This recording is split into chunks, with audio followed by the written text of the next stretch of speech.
Perkenalkan, nama saya Delila Mutiara Teuf, saya dari kelas 5 PJJC. Pada hari ini saya akan menjelaskan bagaimana hasil survei luar kota kami, yang dimana kami mengambil data di Jalan Terusan Timur Raya Noel Baki, Kabupaten Kupang, Kecamatan Kupang Tengah, Nusa Tenggara Timur, depan Pertamina Lama. Karena menurut hasil pengamatan kelompok kami menggunakan aplikasi Google Maps, di jalan ini juga mengalami keramaian yang berpuncak pada pukul 7 sampai 10 pagi dan kembali memuncak pada jam 5 sore sampai jam 6 sore. Maka dari itu kelompok kami melakukan survei dari pukul 6 pagi sampai 6 sore dengan interval pengambilan data tiap 15 menit. Selanjutnya ini merupakan kondisi existing, di mana merupakan kondisi jalan yang kami akan survei berada di Noel Baki sendiri di depan Pertamina. Selanjutnya kita masuk ke geometrik. Pada bagian geometrik ini kita memiliki tipe jalan 2 lajur, 2 arah tak terbagi atau 2/2 TT. Dengan lebar jalannya adalah 6 meter, lebar bahunya adalah 1,5 dan lebar trotoarnya tidak ada, jarak cap dari penghalang terdekat juga tidak ada. Ini merupakan gambar potongan melintangnya, teman-teman bisa lihat lebar jalannya adalah 6 dengan lebar bahunya itu 1,5 bagian kiri dan 1,5 bagian kanan. Berikut ini merupakan nama-nama surveyor, yaitu ada Frensa Uli untuk menghitung arus lalu lintas arah Noel Baki Kupang, Wele Manafe menghitung arus lalu lintas arah Noel Baki Kupang juga, Sarioriana Lede menghitung arus lalu lintas arah Kupang Noel Baki, Lindone Nabu mengukur kecepatan arah Noel Baki Kupang, Delila Teuf yaitu saya sendiri mengukur kecepatan arah Kupang Noel Baki, Natasha Welmau menghitung hambatan samping arah Kupang Noel Baki, dan Gracie Loak menghitung hambatan samping arah Noel Baki Kupang. Selanjutnya kita masuk ke perhitungan lalu lintas. Baik, pada perhitungan lalu lintas ini di sini merupakan arah 1 dan arah 2. Nah, untuk arah 1 ini kita memiliki golongan kendaraannya itu mulai dari 1 sampai 8. Nah, untuk setiap selangnya itu adalah setiap per 15 menit untuk perhitungannya. Nah, total kendaraan per 15 menit ini didapatkan dari setiap jumlah kendaraan, yaitu kendaraan 1 sampai 8 pada pukul 6 sampai 6.15, begitupun seterusnya pada jalur 1 dan jalur 2. Yang warna kuning ini mulai dari jam 16.30 sampai 17.30 ini merupakan nilai atau jam-jam puncak yang dimana banyak sekali kendaraan yang lewat atau beraktivitas, begitupun pada jalur 1 maupun jalur 2. Setelah kita memasukkan setiap jumlah kendaraan, kemudian kita melakukan perhitungan total lalu lintas 2 arah, yaitu arah Noel Baki Kupang maupun Kupang Noel Baki. Nah, nilai SM ini kita dapatkan dari setiap nilai SM pada periode pengamatan jam 6 sampai jam 8.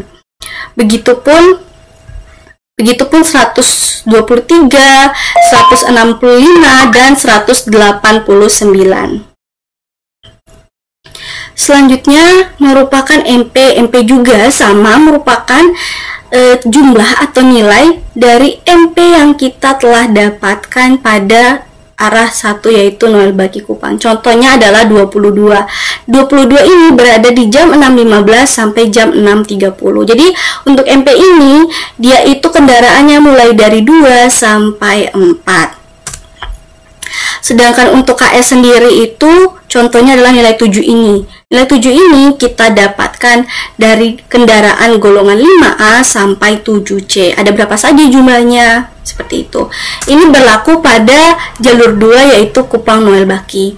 Setelah kita menginput atau memasukkan setiap jumlah kendaraannya, kemudian kita menghitung total kendaraannya. Untuk 1510 ini kita dapatkan dari penjumlahan setiap SM MPKS dari arah 1 maupun arah 2 mulai dari pukul 6 sampai pukul 8. Maka dari itu kita dapatkan nilainya adalah 1510, maupun juga dengan 1801 itu mulai dari jam 16 sampai dari jam 6.15 sampai 6.30, kemudian dilanjutkan lagi dari jam 7 sampai jam 7.15.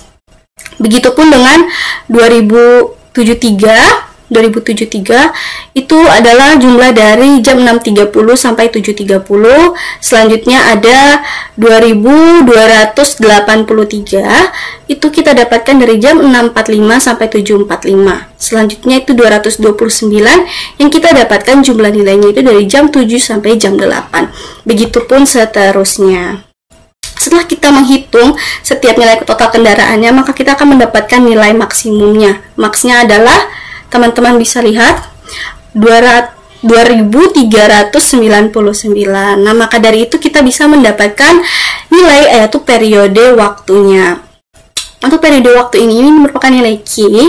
448 ini didapatkan dari jumlah nilai kendaraan pada jam 4 sampai 4.15 maupun arah 1 dan arah 2 itu dijumlahkan. Terus kita lihat lagi pada jam 16.15 sampai jam 16.30 itu berapa? Kita bisa lihat pada arah 1 dan arah 2 yang kita jumlahkan. Setelah kita sudah jumlahkan, kita input ke dalam grafik. Maka dari itu kita bisa melihat setiap grafiknya ini. Teman-teman bisa lihat ya, pada jam 17.00 sampai jam 7.15 merupakan jam puncak atau jam tertinggi yang dimana banyak sekali jumlah kendaraan yang melintas. Setelah itu kita akan memasukkan setiap periode waktu nilai Q arus 1 maupun arus 2. Nah, untuk nilai 235 ini merupakan nilai yang kita dapatkan dari jam 16.00 sampai 18.00. Ini merupakan nilai dari total kendaraan per 15 menit itu ya, teman-teman. Nah, setelah kita input data-datanya, nilai-nilainya, kita masukkan juga ke dalam grafik. Dari sini kita bisa lihat bahwa dari jam 17.00 sampai jam 17.15 merupakan jam tertinggi atau jam puncak yang dimana banyak sekali kendaraan yang lalu lalang atau beraktivitas. Ini pun berlaku pada arus lalu lintas 1 maupun arus lalu lintas 2. Teman-teman bisa lihat. Contohnya adalah 224, nilainya sama ya, kita input dari sini, kemudian kita menentukan mana jam puncaknya, nilai yang paling tertinggi, dan teman-teman bisa lihat di sini jam 17.45 sampai 18.00 merupakan jam puncak atau jam yang tertinggi. Setelah itu kita akan masuk ke kecepatan. Baik, kita akan masuk ke dalam perhitungan kecepatan. Pada perhitungan kecepatan sendiri, di sini teman-teman bisa lihat ya, ini ada arah 1 dan arah 2. Nah, ini dari golongan 1 sampai 10 ini itu merupakan sampel ya, ini merupakan sampel. Jika tidak sampai 10 pun tidak apa-apa karena ini hanyalah sampel. Ini merupakan golongan kendaraan yang SM, MP, KS maupun pada jalur 2 pun sama demikian. Setelah kita menginput setiap kecepatannya, kita menghitung rata-ratanya per detik. Dan teman-teman bisa lihat, rata-rata ini kita dapatkan dari semua jumlah sampel yang kita jumlahkan per selang 15 menit. Ini berlaku bagi arus 1 dan arus 2.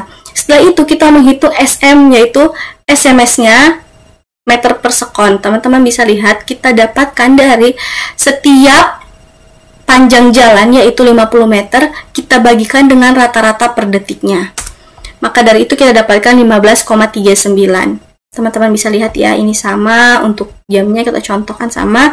Ini berlaku juga pada jalur kedua. Nah, hal ini pun sama perhitungannya untuk SM, MP, dan KS pun sama teman-teman, maupun itu rata-ratanya. Teman-teman bisa lihat, SMS-nya juga teman-teman bisa lihat, dan juga MP. MP-nya juga sama. MP-nya juga sama. Oke, penjumlahan semua dari setiap sampel. SMS-nya juga kita dapatkan dari nilai panjang jalan yang dibagi dengan rata-rata per detiknya.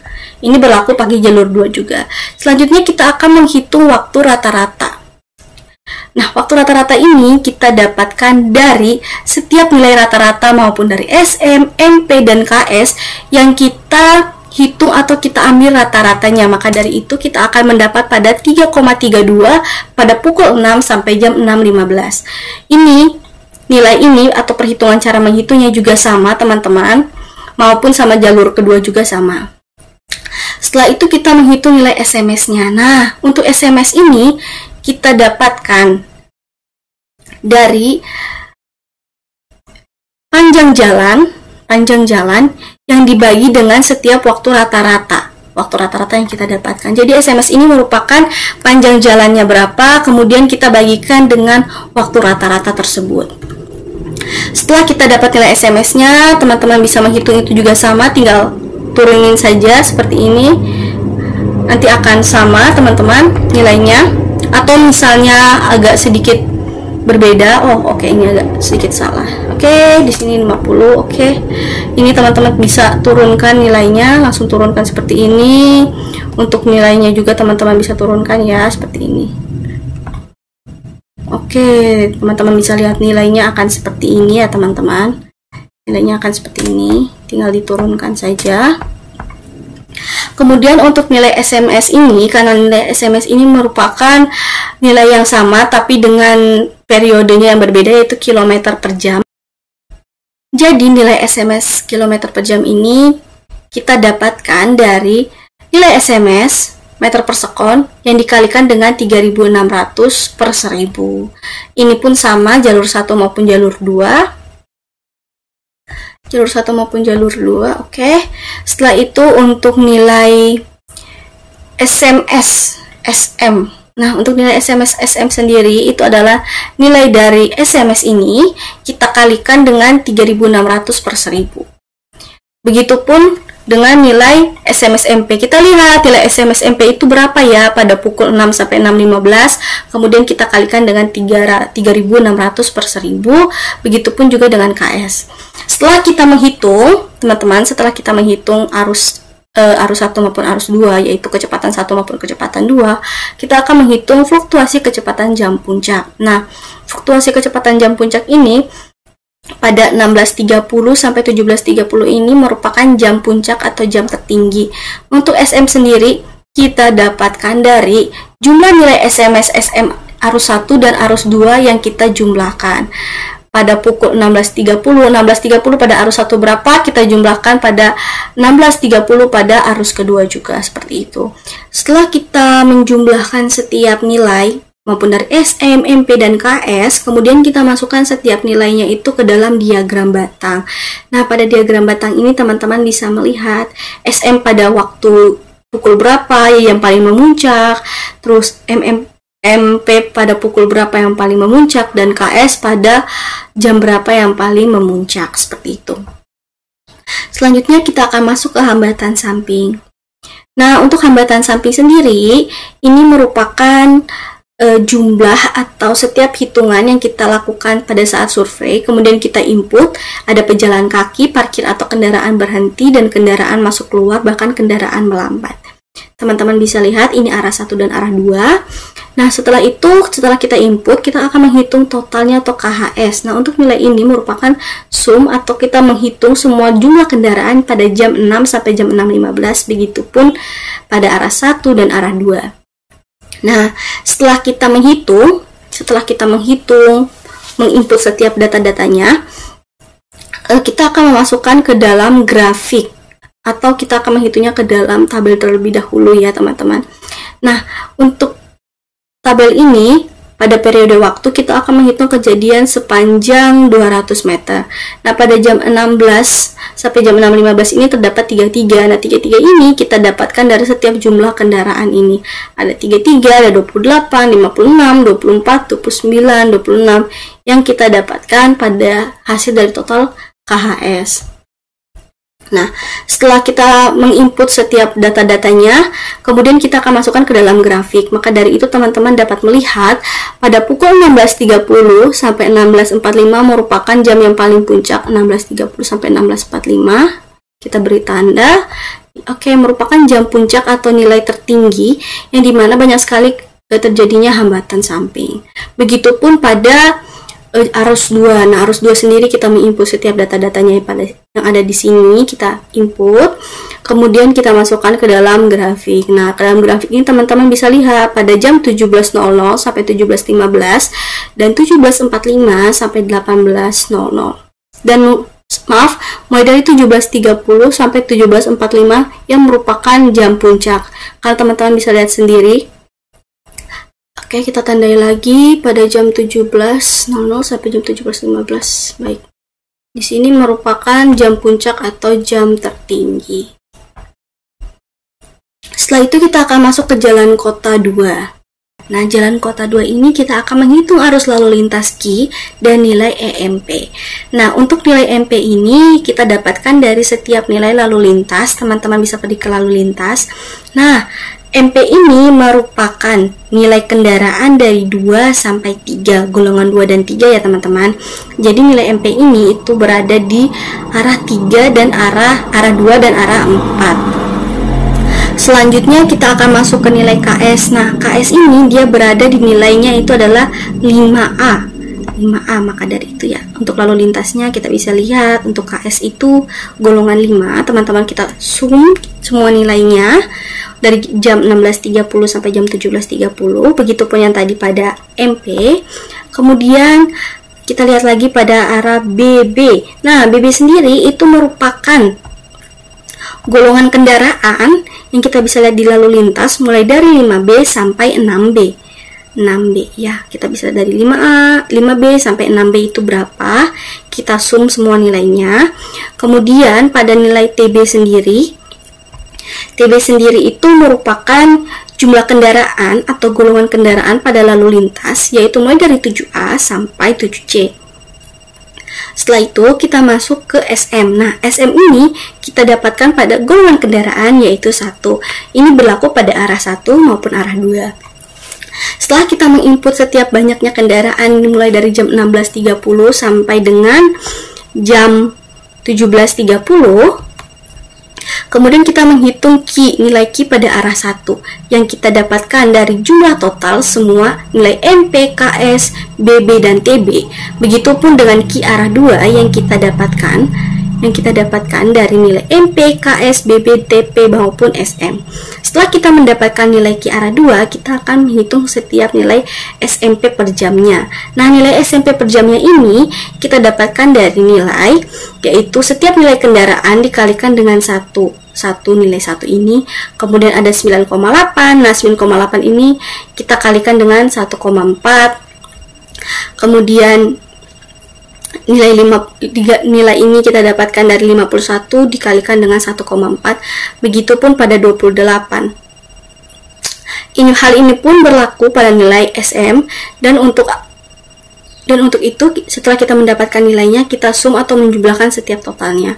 Hal ini berlaku pada arah 2 juga. Nah, untuk nilai-nilai 1, 1,4, 1,4, 2, 0,6 ini saya dapatkan dari buku yang sudah diberikan oleh Pak. Setelah kita mendapatkan nilai-nilai ini, kita akan menghitung Q total. Nah, Q total ini kita dapatkan dari penjumlahan Q arah 1 dan Q arah 2. Maka dari itu, kita akan mendapatkan arah 1 berapa persen dan arah 2-nya berapa persen. Untuk arah 1 sendiri, yaitu kita dapatkan dari Q arah 1 dibagi dengan Q total dan kita kalikan dengan 100. Begitupun juga dengan arah 2. Nah, Q arah 2 ini merupakan Q arah 2 yang dibagikan dengan Q total kemudian dikalikan dengan 100. Jumlah pejalan kaki ini kita dapatkan dari penjumlahan pejalan kaki pada arah 1 dan arah 2 kita jumlahkan, maupun penghentian kendaraan, jumlah kendaraan besar yang masuk keluar ini merupakan jumlah dari arah 1 dan arah 2. Setelah itu kita kalikan dengan faktornya, ada 0,6, ada 0,8, ada 0,1. Maka dari itu kita bisa lihat 15,6 ini kita dapatkan dari 26 dikalikan dengan 0,6. Terus 24 ini kita dapatkan dari 30 dikalikan dengan 0,8. 30 juga sama, merupakan 30 yang dikalikan dengan 1. Setelah itu kita mentotalkan semua nilainya, maka kita dapat hasilnya 69,6. Setelah itu kita lihat bahwa 69,6 ini merupakan rendah yang berada pada titik yaitu 50 sampai dengan 149.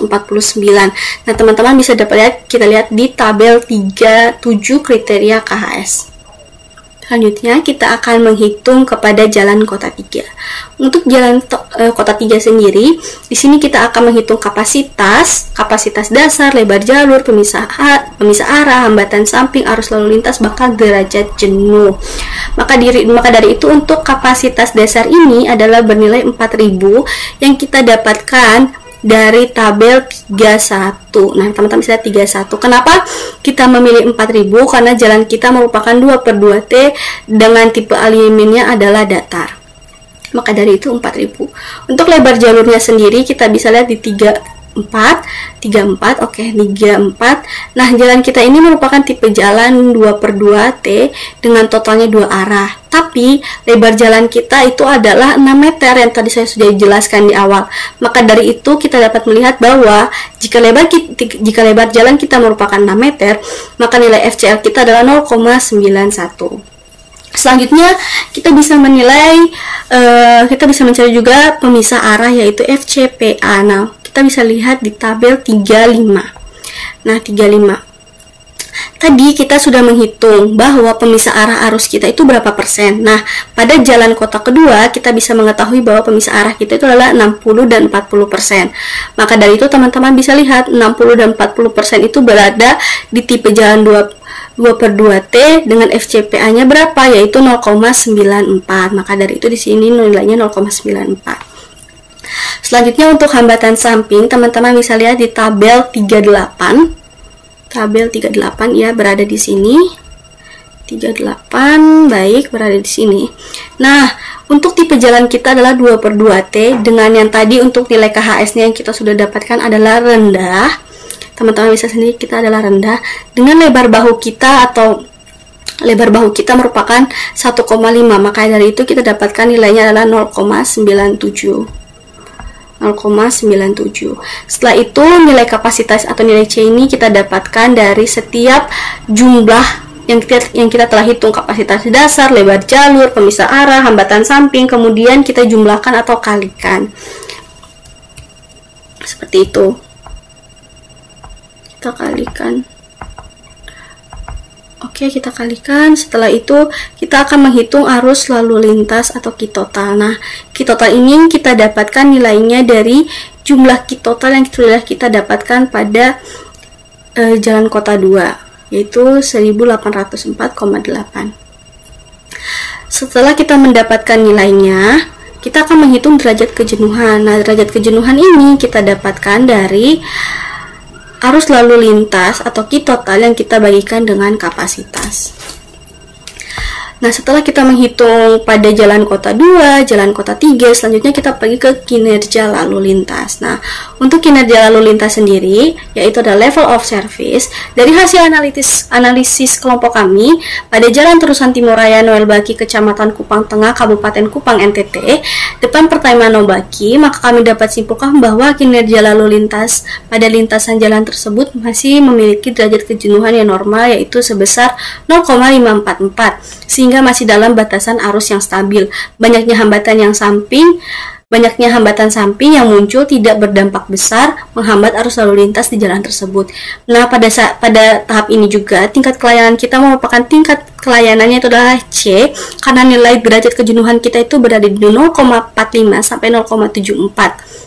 Yang berarti tingkat kelayanan C dengan karakteristik lalu lintas masih dalam batas arus stabil, operasi atau gerak kendaraan mulai dipengaruhi kendaraan lain. Pengemudi terbatas dalam memilih kecepatan untuk perencanaan perjalanan kota. Jadi baik, ini merupakan hasil survei saya dengan teman-teman saya pada jalan luar kota, yaitu Jalan Timur Raya Noel Baki, Kecamatan Kupang, Kupang Tengah, Kabupaten Kupang, Nusa Tenggara Timur. Saya Dewi Lateuf, terima kasih.